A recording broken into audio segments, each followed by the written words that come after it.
Good afternoon and welcome to another edition of Hitting the Field. Dominic Mueller did not grow a beard and start wearing glasses. I'm your main show host for today, Mason Migliara. We have a doozy for you today with NBA and MLB talk. Stay tuned because Hitting the Field starts right now.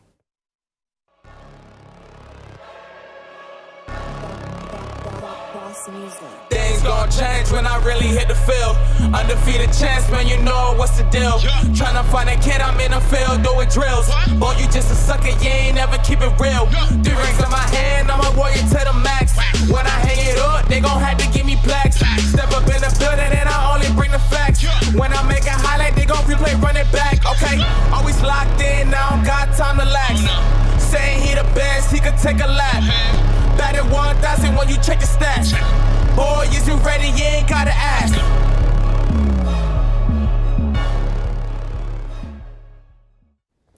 Here to talk some basketball with me is our favorite Laker fan, Combine co-host, and vlog king himself, Mr. Andrew Montana. How are you doing today? I'm feeling great to be sitting next to Mason, who took the time out of his day to go on to my show. So I'm going to return the favor, but I'm not excited to be next to Ezra because he gave me a thumbs down right upon my introduction. It wasn't for you. It was just for the Lakers. And as we said, we also have the very talented, well-versed, and very knowledgeable Ezra Hines. How are you doing today? I'm about to cry. That was the best introduction I've ever got. I just got Laker fan. Like, what? I'm doing pretty good. I'm happy to talk NBA with you guys. All right, guys. I know you two are two of our biggest NBA people, and myself, I mean, I dabble here and there. I mean, I'm a Heat fan. I mean, I don't know, with Ryan back there too. But you know, we're gonna talk about some NBA here. Got the East and the West. I mean, you got Milwaukee at the top in the East, and then you got Denver at the top in the West. Let's start with Milwaukee. I mean, they just recently got off of a 16-game win streak. They just lost to the Sixers, like what, on Sunday? Yeah. Or Saturday or something like that. Yeah. I mean, talk to me about them. They've been pretty good this entire season. It's been surprising how good they've been with all the injuries they've had, considering Giannis has missed a couple games, Chris Middleton's missed a good portion of games, and also has looked like his G League self for the games he did play. So I think for regular season, they're looking pretty decent, but for playoffs, I'm still very scared because Mike Budenholzer is not a great playoff coach. A little bit in agreement, but to back up on that, Drew Holiday has been remarkable this season. Unreal. And I always have to throw it in there. Remarkable on fantasy too. Like, he's just great. And Brook Lopez. Arguably, Is this his prime? he's up there for no, absolutely not, absolutely not. Maybe defensively, because he was getting buckets in Brooklyn, but that's about it. He's literally Brooklyn's all-time leading scorer. Yeah, but like he didn't accomplish anything there. Okay, that's still like to beat Brooklyn. Yeah, but it's like, think about Brook No, I know, Lopez and leading scorer. That No, I usually know shouldn't be the same that sentence. freaks me out. But like also, who's the leading scorer for Charlotte, kind of thing? Kemba Walker. Kemba Walker. Okay, how long was he there? Like 5 minutes. A long time. I know he was there for a while, but like he didn't accomplish anything. That's the same thing Brook Lopez did in Brooklyn. Fair. I see what you mean. I like the name correlation though. I mean, in that 16-game win streak, they scored 123 points per game compared to 110 for their opponents. I mean, that's a lot Great of points. defense and offense. Yeah, for real. And now let's talk about the West. I mean, we got the Denver Nuggets. They got a very commanding lead in that West, right? They're leading Memphis by 6.5 games, something like that. Like it's ridiculous how much in the lead they are. They've won 70% of the games, 70% of their games. Memphis is second with 60%, which is like, you know, statistically doesn't look a lot of a difference, but it is significant. They're just commanding, and their MVP. Yes, MVP is leading the way. I don't care if he's averaging 25 points compared to like 30 from last season, but he's insane. He's so good. He's going to win it 3 times. He deserves it 3 times, and there should be absolutely no argument for it, especially Ray Collado giving me thumbs down off the camera because he thinks Joel Embiid gets it. It's That's adorable because he went to prom alone. Aw. I mean, Yeah, these numbers over here. Denver with 117 points per game, and then their opponents only 112, and then their assists are second in the league with 29.3. I mean, they are a plus 4.5 point differential, which is the best in the West. That's crazy. Yeah, That's the best. Let's continue to talk about the West. Let's talk about your Los Angeles Lakers. What the heck is happening with them? What is this super team that we were talking about? I mean, LeBron, AD, Russ is now gone. I mean, what's happening with them? I better not hear any bias either. I don't talk bias when it comes to like main show, like on air stuff. For the most part, Lakers, we started off bad. We continued bad. LeBron got his iron, I guess, with the free. Like, it's not even bringing home the hardware. It's just like he got the scoring title. That's our highlight of the year. Yeah, pretty much. But yeah, I mean, we got D'Lo, which is going to help out a lot. He fits much better than Westbrook did. Malik Beasley looks pretty decent as well. He does look good. He does look good. But knowing Lakers' luck ever since 2020, two good things can't go right in a row for the Lakers. So he's hurt. D'Lo's hurt. LeBron's hurt. AD just got back from injury, for a couple days, couple games. He'll be injured again, don't worry. He will be. He will probably fall off the stairs on the way to the arena. But he dropped 38 on the Warriors last night, which was incrable. Yeah, they beat the Warriors. Yeah, that's pretty good. Yeah, I mean, that's a plus. Step in the right direction. Yeah, we went up. We went up to 11th seed. Yay.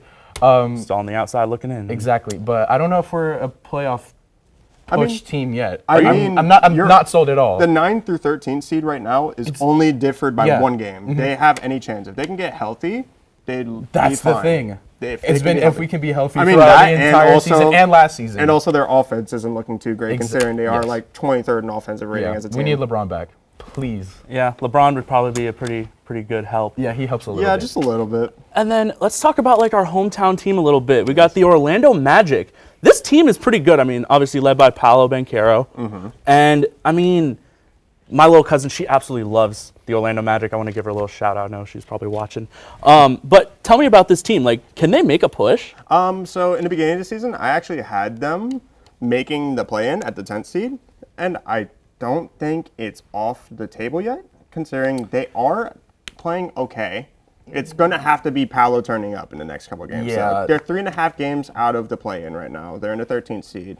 They kind of need to win every game, and they don't really have an easy schedule either. I know they have 2 games against the Pistons, which should be wins, but we kind of know how the Magic and the Pistons games usually go. Somebody will probably get knocked out. They are like 10 games behind him though. Like the Pistons, more than 10 games behind you guys. Yeah, that's what I'm saying. It should be an easy win, but there's no such thing as an easy win with the Orlando Magic right now. I want to double dip on that take with the Lakers.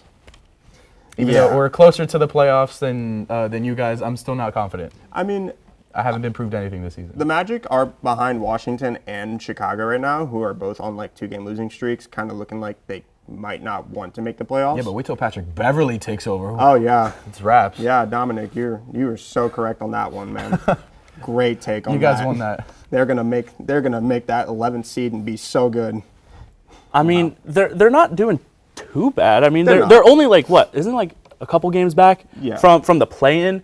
I don't think we're looking at the Magic being like 3.5. like 3.5, in the top 8, right? No, absolutely not. They're going to be a play-in team, With all if respect to anything. my employer. Yeah, I want them to be a playing team. Like I said, Yeah. if it's going to be somebody that leads it to him, it's going to have to be Paolo. Paolo's got to step up.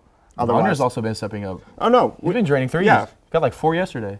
yeah, Franz is always going to be there. It's whether because Paolo will have a little dip sometimes where he'll have games He'll where he be averages crazy. like 30, Yeah. and then he'll have a game where he averages like or he 10, has like yeah, a stretch. 11, and I'm like, okay, cool, and you can't hit a 3 to save his life. Awesome. Speaking of that, how about we talk about this last month of his 3-point shooting percentage once It's again? really bad. What was it, 1 for 30? That's Yeah. better. That's worse than It was like Camden. 7. It was like 7%. Those are some Richie numbers. All right, Oh my god. let's go into more like of the sleeper teams. Andrew, who's your sleeper team for this playoff push? Okay, so my sleeper team is the Dallas Mavericks. Am I allowed to say we just because I'm only a fan of theirs because of Kyrie? Go ahead. I don't care. I'll say No. we just. Okay, no. The Mavericks are now 7th seed after having lost yesterday to the Phoenix Suns. Very unfortunate. That rivalry is going to be crazy in the playoffs. I know everyone's saying it, but I really hope it happens. But they're currently, the graphics are outdated already, 7th in the West. They're 7th. Already dropping. Exactly. There we go. 7th in the West, obviously a 1-game losing streak. 4-6 in their last 10 games. And their point differentials actually also dropped down to plus 0.8, which isn't awful, but like, if you want to make a proper push, that's got to be a little bit better. But not yeah, expect I them to think drop when either. it comes to playoff Luka, playoff Kyrie, it's pretty much like the team that they had last year, but they're upgrading Jalen Brunson to Kyrie, and I do believe that's an upgrade. No questions asked. He's efficient. He's so crazy. He's so efficient. It's like ridiculous. Yes, they're upgrading from obsessive. Jalen Brunson to Kyrie, but they've downgraded every defensive player. Every they have defensive on their thing, team. and depth. And but then And Ezra. coaching. Kyrie. Ezra, I know Camden in the back is going to be pretty excited. Who's your sleeper team that we got? My team is not necessarily a sleeper to make the playoffs. They're a sleeper to make the finals, and it is going to be yeah. the Cleveland Cavaliers. In my opinion, they have like the matchup exactly the matchup they want against any team other than the Celtics, because They have the defensive scheme to be able to contain Giannis. I don't think they will, but if they can get him to score 10 less points in a game, that's already a W. 10's a big number. I mean, he scores 30. If he scores 20-something, then that's a W. I'll There'll take be that. games where we drop 40. But I get that. They're also top 10 in offensive and defensive rating. Only 2 other teams in the league right now are doing that, and that's the Celtics and the 76ers. And they're just ready. They're just playoff ready. Even though they've never been, they look great. They look like they are playoff ready. They know exactly what they need to run. They know exactly the lineups, the substitutions, everything they've done correctly is going to help them in the playoffs. what are some things you're worried about for the Cavs when it comes to a deep playoff push? I believe for them, I would be a little bit worried about the second option scoring. So if they kind of contain Donovan Mitchell, which doesn't normally happen in the playoffs. That dude is insane. Yeah, It's not like he dropped 71. Don't hype him up. Yeah, he also drops like 50 in the playoffs regularly when he makes it. It's if he doesn't hit shots, I'd be scared for who else will. Maybe Darius Garland will step up a little bit, but that's not really his game. Evan Mobley's can make shots, but he's not going to go out of his way to go get them. So it's kind of scary in that sense. But if that's the case, their defense will back that up. So I'm not too scared for them. Well, listen, I'm just rooting for my Miami Heat. Who are they coming up against right now? They would be coming up against The Celtics. Oh God. Okay, let's not get into that. Sorry, playing. They'd be in the play-in, and if they make it out, they would most likely Let's be playing the Bucks or Celtics. let's just have hope. But that's all the time that we have for NBA. We'll be right back talking some MLB. Stay tuned. Hello, everybody, and welcome to Hitting the Field Network. I'm your main show host, Dominic Moeller, and this is just a little PSA to come check out our network. We have shows for all your favorite interests, sporting needs, or really anything if you're interested in the world of sports. Of course, our first show is The Combine with Cameron Forcier and Isaiah Deonda Delgado. It's more of a laid-back podcast type beat. But next is the main show. The best show ever created, the best show ever engineered, pioneered with me, this pretty face on your screen, this handsome fellow. Going to be talking about mainly the main things of the wide world of sports. And then on Thursdays, we have Nighttime with the lovely Emily Aaron and the handsome and dashing Camden Mallory. Then right after, for all you gambling addicts out there, I hope you viewers aren't gambling addicts as much as some of the other people in Hitting the Field. We have Hitting the Field bets with Riley Shepard, Jeffrey Laux, and Waluka Costa. And then we switch it up. We don't always do shows. We like to do a little bit of interviews too. We do interviews with a lot of sports athletes, such as Corey Marksman, that I did. Shout out Dominic Moeller right here, this guy. And then, of course, Kristen Scott with Camden Mallory. And we have more coming in the works. We're always innovating and thinking on our feet. But if you want to join us, be sure to DM Hitting the Field on all social media platforms and networks as well, because we're open to anybody to come through and just check out the program. But be sure to tune in, as Hitting the Field will be seeing you very shortly. Take care. Welcome back. Glad you stayed with us. Now we're getting into my favorite topic, baseball. It is back, baby. And I'm joined by two individuals who I know are just as excited as I am, Mr. Nate Marrero and Miss Kayla Lewis. How are y'all feeling that baseball's finally getting going again? It's the most wonderful time of the year, and I can't wait. Yeah, I agree. I'm really excited watching some spring training games. It makes me even more excited for opening day. I mean, you're so right. I'm very much looking forward to opening day, and I know spring training people are kind of like, what's the point of it? I mean, Camden was telling us yesterday he was livid in the media lab. He's also a Cleveland Guardians fan. So Yeah, that's I get true. why. Very, very I understand true. why he feels that way. But let's start off. Baseball's going to be looking a little bit different this season. We got some new rule changes that are happening, headlined by, of course, the pitch clock, and then we got bigger bases and shift restrictions. Nate, tell me, what do you think about, the bigger bases? How do you think that's going to kind of impact, base stealing and everything? Well, it makes it much easier for, obviously, the much faster base runners. You're probably going to see a huge uptick in stolen bases, which makes the game more fun. It makes it much more dynamic. And I also think it's a safety thing, too, especially, with pitchers covering first base. There are some times when a runner can step on his ankle. And I think that's the biggest thing. Along with being able to make the game more fun and more athletic, you're also protecting pitchers, too, in those situations. Yeah, 100%. I mean, also with, the whole base stealing and everything, pitchers only have 2 available pickoff attempts before it's kind of considered like a balk. Yeah, you have to pick them off on the third time. Yeah, I mean, that's going to be huge for the base stealers too, because after that second time, it's like, all right, I'm ready. Yeah. And then right on first move, they can just go. But now, pitch clock. Kayla, I know you and I have kind of had a little bit of conversation. We're both kind of like, I don't know how I feel about it. Tell me, how do you feel about it, the pitch clock? As of right now, I don't like it. Okay, it makes the game faster. I don't mind a slower game. I don't think it makes that big of a difference. And watching a spring training game where the Braves were up, tie game against, I think it was the Red Sox, the batter wasn't ready in the box by 8 seconds, which is part of the rule.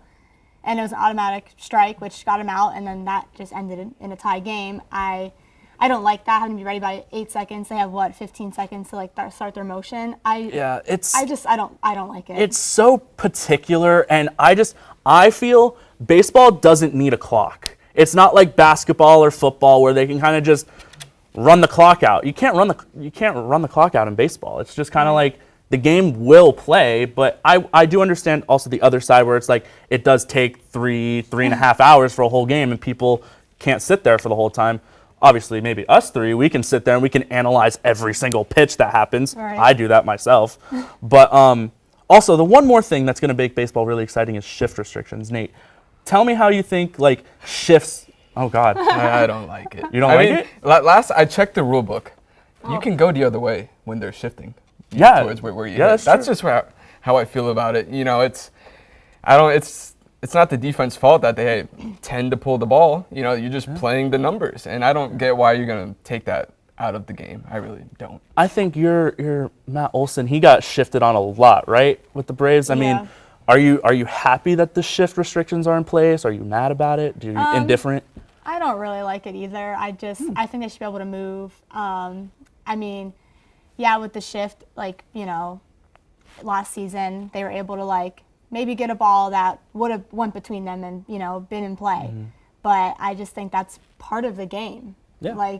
The shift was a good thing, and now they can't really move until the ball leaves the pitcher's hand or whatever it is. I don't know. I don't think it adds a lot. Yeah, they're kind of changing. It's the new generation of baseball, shifting and analytics and all that stuff. That's what goes into it. So they're kind of taking that away. Right. I don't know if either of you guys saw, the Red Sox literally just took their right fielder or their left fielder and threw them where they would normally have the third base and everything. Yeah. I mean, that's not against the rules. That's pretty smart if you ask me. I mean, Joey Gallo can't hit for anything. So, whatever. Yeah. But those new rules are definitely going to be huge. But now I want to talk about kind of some early spring takeaways. Kayla, tell me, who is your biggest standout so far in spring training? The Red Sox. The Red Sox? Yeah. Okay. Right now they're 6-0. They're leading the Grapefruit League. Ezrah over there freaking out. The Red Sox are surprising me a little bit. I mean, their team's also my sleeper team, but we'll get to that. They're I think they got it going on right now. I mean, yes, some of them are ties, which don't really affect the record. Mm-hmm. But I'm surprised. And your Marlins, though. Oh, my God. Okay. That's another takeaway. They're last. And they're 1-7. Record does not matter in spring training. It's how the team is looking. And I don't know how it out. Okay, I guess. As the host, I guess I get slandered, too. I guess I get that back from the first time I was on main show. And I absolutely killed Ronald Acuna Jr. You did. I actually respect him a little bit now. He's healthier now, too, so. He is healthier. But he can still tone it down a little bit. Red Sox suck. Hey, Jazz Chisholm Jr. on the cover of MLB The Show. Just saying. That's the most publicity the Marlins going to get this season. Just saying. Who's your standout so far in spring training? I have a few. I'd say rookies standing out on potential playoff teams. So you look at Anthony Volpe. He's been doing it all for the Yankees. He's been making good plays on defense. He has a home run. He has 2 stolen bases. If he is not the starting shortstop on opening day, I'm going to be very upset. So you don't like IKF? You don't want him? Oh, my God. If he Josh Donaldson at third base? Come on now. Oh, my God. The fact that Cashman got a 4-year extension after adding Donaldson and IKF is just mind-boggling to me. But, I mean, Volpe, you just start him at short. Let him take his lumps. If you think he's the best prospect that you've had since Derek Jeter, you start him on opening day, and you let him figure it out in the big leagues. And that's just how I feel. I mean, Peraza, I'd be cool with that too. Basically, anyone other than IKF at this point works for me.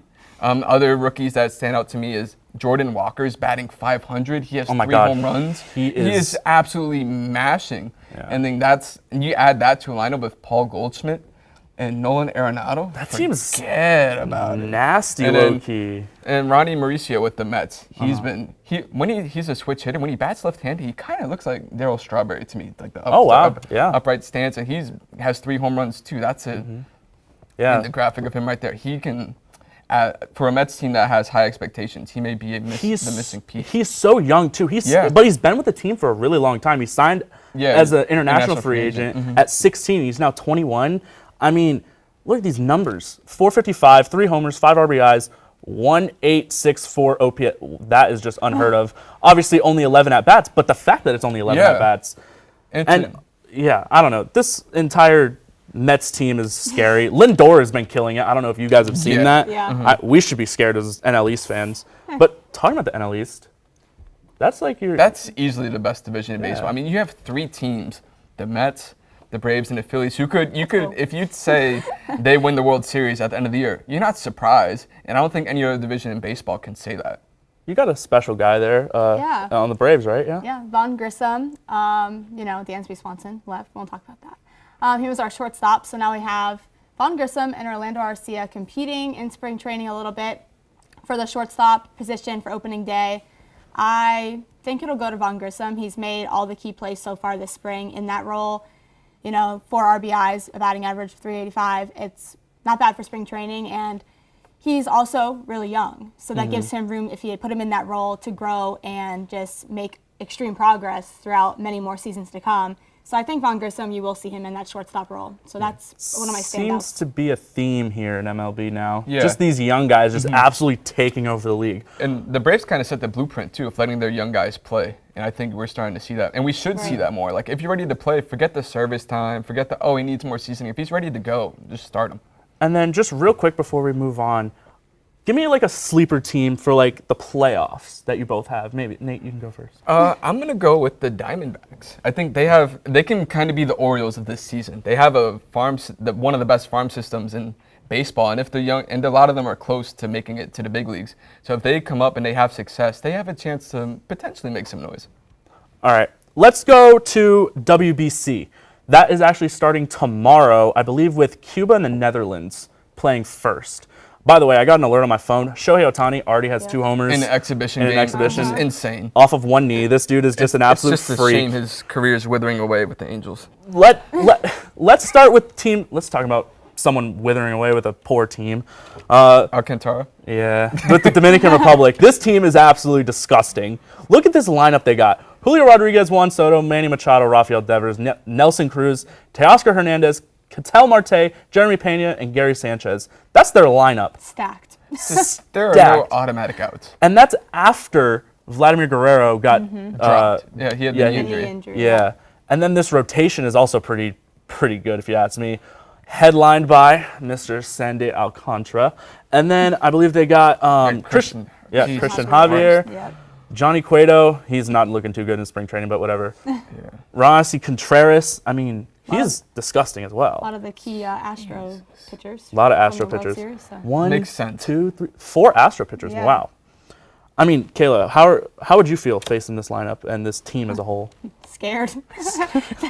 Everyone should be scared because they're going to come out and I'm pretty sure they won in 2013, finished 5th in 2017, so they're out for revenge. And with this stacked lineup, I'd be really scared to face them. And really quick, let's talk about the defending champs, the USA. This team got some dogs on there. Got Trey Turner, Mookie Betts, Mike Trout, obviously, Paul Goldschmidt, Kyle Tucker, Pete Alonso, Nolan Arenado, JT Realmuto, and Jeff McNeil. And then, I mean, their rotation is kind of Yeah, right? no, their offense can hang with the best of them. It's just, losing Nestor Cortez and Clayton Kershaw is huge. I mean, and their bullpen's decent, but it's the starting pitching that you're really going to worry about. Yeah. Well, I'm really looking forward to the WBC that's starting up in a couple days, and then MLB regular season starting up. But that's all the time that we have for this segment. I want to thank you both for being on. Please stay tuned because I got a special little rant for you coming up after this.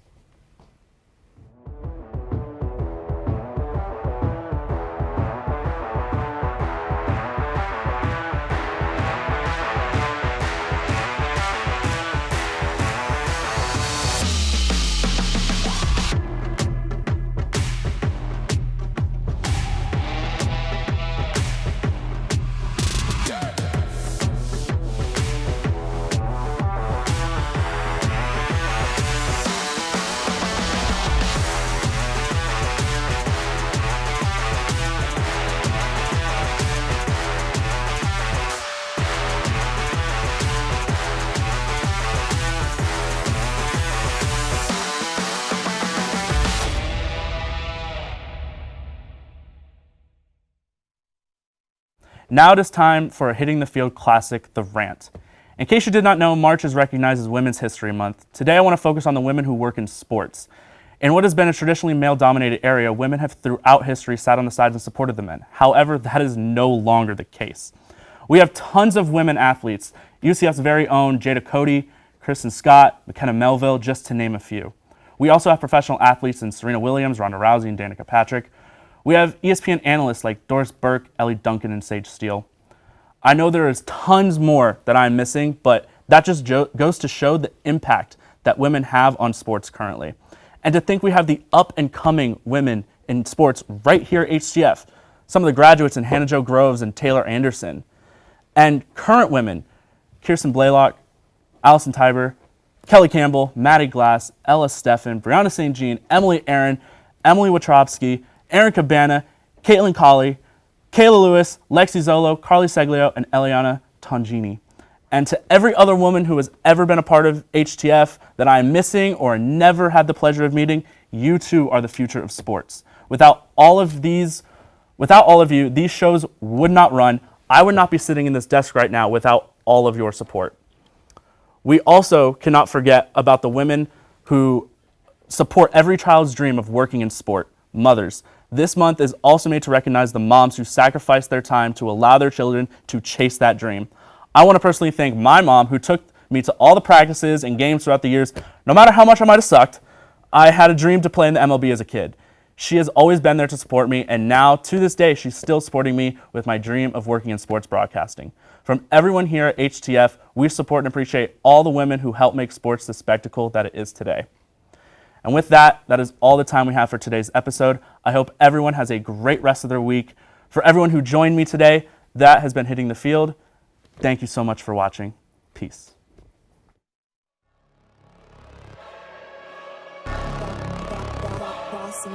Things gon' change when I really hit the field. Undefeated champs, man, you know what's the deal. Tryna find a kid, I'm in the field doing drills. Boy, you just a sucker, you ain't never keep it real. 3 rings in my hand, I'm a warrior to the max. When I hang it up, they gon' have to give me plaques. Step up in the building and I only bring the facts. When I make a highlight, they gon' replay, run it back, okay? Always locked in, now I don't got time to lax. Saying he the best, he could take a lap. Batted 1,000 when you check the stats.